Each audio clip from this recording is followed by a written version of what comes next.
एका गावरान पद्धतीने केलेले जे शेळीपालन आहे ते आपण बघण्यासाठी आपण एका शेतकऱ्याकडे आलेलो आहोत। या शेतकऱ्याची पार्श्वभूमी अशी आहे, त्यांना शेळ्यांचा भरपूर नाद आहे।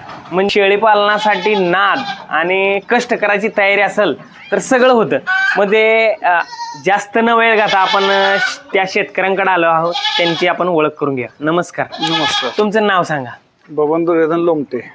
बबन दुर्योधन लोमटे। बर, राहणार दोगबावळगाव आणि तालुका मोहोळ जिल्हा सोलापूर। हा, तर ह्याच्यामध्ये तुम्ही आतापर्यंत ह्याचा सुरुवात कशी केली? सुरुवातीला आमच्याकडं असं छप्पर होतं, छप्पर सुरुवातीला। बरोबर बरोबर। छप्परला आम्ही कोंबडीची जाळी मारून त्यात एक 10-20 शेरडा ठेवत होतो सुरुवातीला। हा, नंतर ना मग त्यात परवडते म्हणल्यावर आम्ही मोठा प्लॅन केला थोडा, म्हणजे शेड मोठा मारायला ठरवलं, दुसरे बघून थोडं शेड। हा, म्हणजे तुम्ही बाहेर गेला, तुम्हाला बघायला भारी वाटलं आणि तुम्ही जसं त्यांचं आहे तसं तुम्हाला करावं वाटलं म्हणून तुम्ही ते केलं। म्हणजे आमच्या गावात एक शेड झालता मोठा नवीन पाटलाचा म्हणून, तात्या पाटलांचा, त्यांचा शेड पण असाच होता।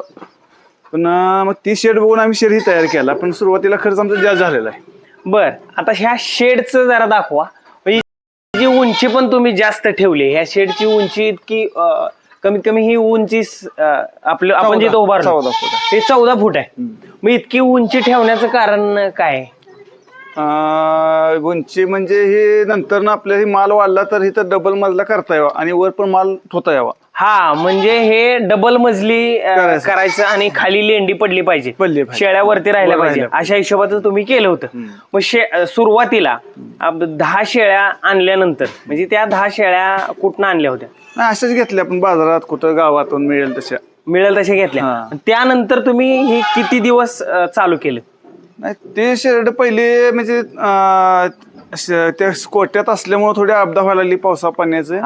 नंतर हे नियोजन करायचं ठरवलं परत। ह्यात पण सुरुवातीला 10-15 होती, बर, पण त्यात सुरुवातीला जास्त माहिती नसल्यामुळे 10-20 शेरड आमची 20-22 शेरड सुरुवातीला मिळली अशी सुरानं। अरे बा, म्हणजे 20-22 शेरड मेली? म्हणजे ती कशामुळे मेली होती? ते डरगळ काय सर्दी डरगळून पहिल्यांदा माहित नसल्यामुळं तुम्हाला यातला अनुभव नसल्यामुळं फक्त बाहेर जाऊन बघून आला, तुम्हाला ते भारी वाटलं, लोकांचं चांगलं वाटलं आणि तुम्ही इथे येऊन पैसे होते तयार केलं, शेड केलं आणि शेरड आणली। मग शेळ्या आणल्यानंतर त्या डरगळून मेल्यानंतर हा तोटा पहिला झाला, सुरुवातीला झाला। मग त्यातनं पण खचून न जाता पुन्हा तुम्ही कशी उभारी घेतली? परत आमच्यापाशी काय तर 5-6 शेरड राहिली होती। बर, मग त्याच्यापासून थोडी वाढ होत होत होत परत मग ती बरं वाटायला अजून। हा, म्हणजे पुन्हा अजून सावकाश हळूहळू वाढवत गेलो परत। आणि त्यानंतर आता तुमच्या या शेड वरती टोटल किती आहेत?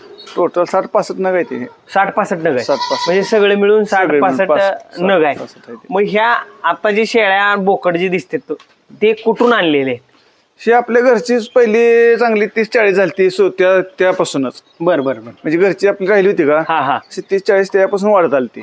आणि 10-20 आता आपण अशा खेड्यापाड्यातून इथूनच घेतलेली, तशी बाजारात नाही गेलो। हा, म्हणजे बाजारात घेतलेलं नाही, गावरान पद्धतीचे आपल्या गावात काय मिळी, काय औंडी, काय असे पिपरी अशी ह्या भागात भरली ती परत।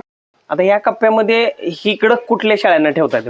ही काय पाठीसाठी नियोजन आहे। बरं, ही फक्त इकडच्या साईडला पाठी ठेवतात? पाठी इकडे। हा, म्हणजे गाभण न गेलेल्या, गाभण जायच्या अगोदरच्या ह्या पाटी ज्या आहेत त्या ह्याच्यामध्ये ठेवतात। म्हणजे इथून ह्यांना खायला पण येतंय। आणि ह्याच्यामध्ये टोटल बोकड, ही सगळी टोटल बोकड आहे? बोकड, म्हणजे ही सगळी बसलेली सगळी बोकड आहेत। म्हणजे आता बोकडाची संख्या किती आहे? तरी 25 आहे। 25? हा, बारीक काय तिकडे बारीक आहे ती, ह्यात काय आहे अजून बारीक तिकडे आहे ती पेरणारी। बरोबर बरोबर। आणि आता ह्या जी शेळ्या आहेत, सुरुवातीची शिळे आमची बा, ही सुरुवातीची शिळे, हे बसायला तुम्ही ही आयडिया चांगली केली की हे खाली वल्ल झालं तर थोडी वर जाऊन बसते आणि कमी थोडं वाढवायचं त्याला। हा, बरोबर, वल्ल झालं तर वर बसते थोडी। म्हणजे गोठ्याला शेडला जास्त खर्च झाल्या कारणामुळं पुन्हा यांना शेळ्या आणायला पण पैसे कमी पडले आणि हिथलं डेव्हलपमेंट करायला पण पैसे कमी पडले तुम्हाला। सुरुवातीला लय खर्च झाला, 3-3.5 लाख रुपये टोटल खर्च झाला सुरुवातीला। त्या सगळ्या शेडला 3.25 लाख रुपये गेले। पुढे कंपाऊंडर 10 गुंठ्याचं आहे।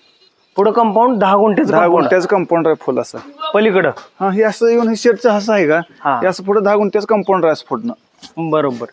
पण ते शेडला जास्त खर्च झाल्यामुळे ते थांबलं काम बाकीचं। हा, मग आता हळूहळू वाढवायचा विचार आहे। म्हणजे इथून पुढे आता इथं सगळं आता फाउंडेशन करून तुम्ही मजला एक मारणार आहात. हा ही वाढला माल हा की वर एक साईड पॅक करायची, एक साईड पहिली पॅक करायची. हा म्हणजे हळूहळू वाढवत जायचं. हळूहळू वाढवत जायचं. तुम्हाला त्या पहिल्यांदा झटका बसल्यामुळे हा परत ना हे ह्याच्यात इन्व्हेस्टमेंट जास्त झाली ती झाली झाली. आणि त्यात शेळ्यांची मृत्यू झाली. झाली. 22 शेळ्या एकदम गेल्यामुळे गेले, एका season तुम्ही गेले. लॉस मध्ये गेला आणि हे काम थांबलं. म्हणजे असं एखादा जर व्यवसाय चालू करताना एखाद्या व्यवसायामध्ये जर लॉस झाला तर तो लॉस भरून काढता येत नाही आणि आपल्याला चिमटा घेऊन गप्प बसायला लागतं. अशा पद्धतीमध्ये जो उभारी घेतो त्याचं नाव शेतकरी.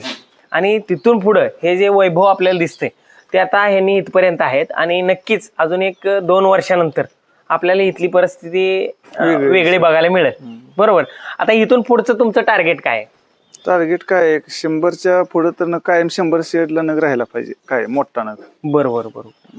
म्हणजे वरचा मजला तयार करून 2 पिल्ली देणारा 100 नग टोटल शेडला राहायला पाहिजे. हा. मग आता ह्यांचं हे आपण आता शेळ्या बघितल्या, त्यांचं सकाळचं नियोजन कसं असतं सकाळपासून ते संध्याकाळ? सकाळी उठलं का काय म्हणजे ह्याला खुराक एक टाइम मका टाकतोय आम्ही सकाळी, थोडी लई नसते म्हणजे जास्त असल्यामुळे थोडी थोडी येते. हा एक टाइमच तेवढं. परत ना फिरवून आणते. बरोबर बरोबर. हा फिरवण्यावर जायते म्हणजे मग तशी लई अडचण तर कुट्टी करायची, कडब्याची कुट्टी हा आणि मकाचा मुरगास करून ठेवलेला आहे. बरोबर. ते चालू असते. हा मकाचं मुरघास कडब्याची कुट्टी. हा आणि सकाळी सोडायची म्हणजे अर्धबंदिस्त शेळीपालन बंदिस्त नाही अजून. अर्धबंदिस्त आहे. अर्धबंदिस्त. मग पूर्ण बंदिस्त करायचंय का? नाही हळूहळू करायचंय, होत नाही फास्ट होत नाही त्या. म्हणजे ह्या ज्या गावरान शेळ्या आहेत ते एकदम बंदिस्त होत आता नाही. कुट्टी बिट्टी खातेत हा पण समधी खात नाही, थोडी खाते थोडी फार काय खात नाही असं होतंय. हा बरोबर. मग त्यांना बाहेर फिरवून आणायचं लागतं. मग आता तुमच्याकडं माणसं असल्यामुळं हा माणसं तुम्ही फिरवतोच. मग आता एवढ्या शेळ्यांना किती जणांचं? एक जणच फिरवत. एक जण. मग सकाळ संध्याकाळचं सगळं आणि तुमच्या घरातला एक माणूस?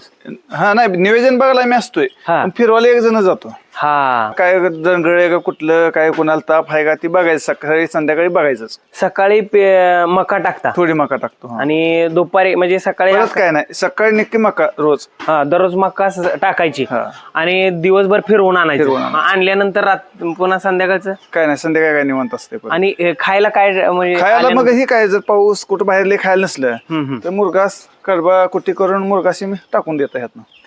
तर याच्यामधून आता तुम्ही इन्व्हेस्टमेंट इतकी केली, आता हे जवळजवळ 3-3.5 लाख रुपये तुम्ही घालवले.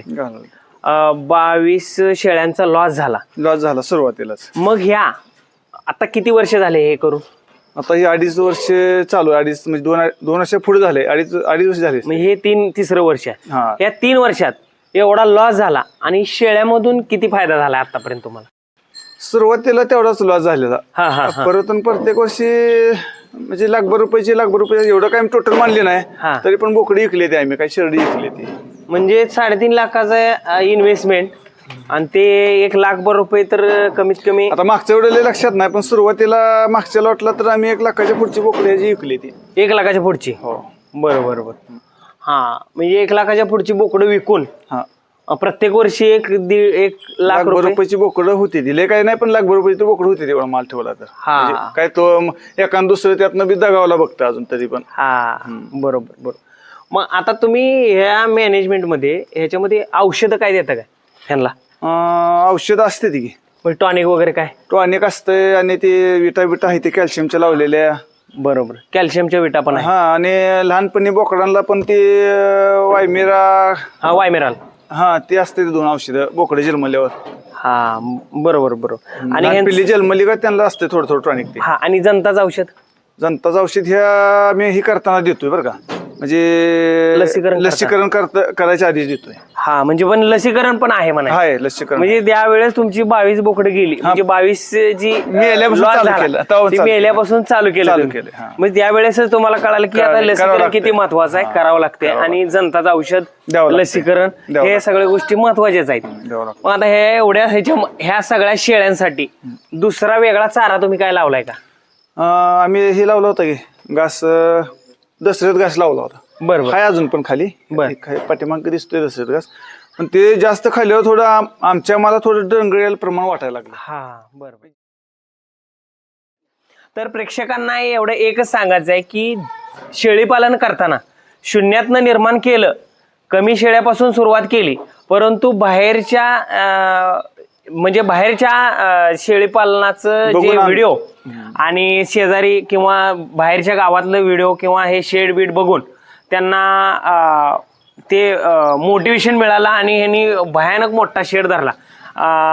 जवळजवळ 3-3.5 लाख रुपये खर्चले शेळ्या आणायच्या अगोदर. जास्त इन्व्हेस्टमेंट शेडसाठी केली. शेडला जास्त इन्व्हेस्टमेंट केल्यामुळं त्यांची 2 वर्ष प्रगती खुंटली असं त्यांचं स्वतःचं वैयक्तिक म्हणणं आहे. आणि जर शेडला जास्त खर्च केला नसता तर आता ह्याच्यामध्ये वरचा मजला करू शकले असते आणि शेळ्या पण जास्त चांगल्या क्वालिटीच्या आणि चांगल्या शेळ्या सांभाळता आल्या. आणि इन्व्हेस्टमेंट कशी करायची तुमच्या हिशोबानं जास्त इन्व्हेस्टमेंट शेडवर करायची नाही, सुरुवातीला करायची नाही. मग आता हे नवीन करणाऱ्यांसाठी हीच एखादा लेस गरीब असला तर एवढं म्हणजे सुरुवातीला मिळाले असते शेळ्या तर मोर उभा राहू शकत नाही. हा, तुम्हाला शेतीचा जोड व्यवसाय आहे, ट्रॅक्टर धंदा असल्यामुळे एवढं लय काय वाटलं नाही, ह्या उद्योगावरही चाललं गेलं. हा, नाहीतर तो दुसरं कोण शेळी पालनावरती अवलंबून असतं, नाही उभा राहू शकत नाही ते, पुन्हा उभं राहिलं नसतं. आणि ह्याचं उत्पन्न एवढं फास्ट नाही, थोडं दमान आहे, पण दमान आहे, फास्ट म्हणजे खात्रीशीर आहे पण दमान आहे. बरोबर. दिलेल्या माहितीबद्दल धन्यवाद.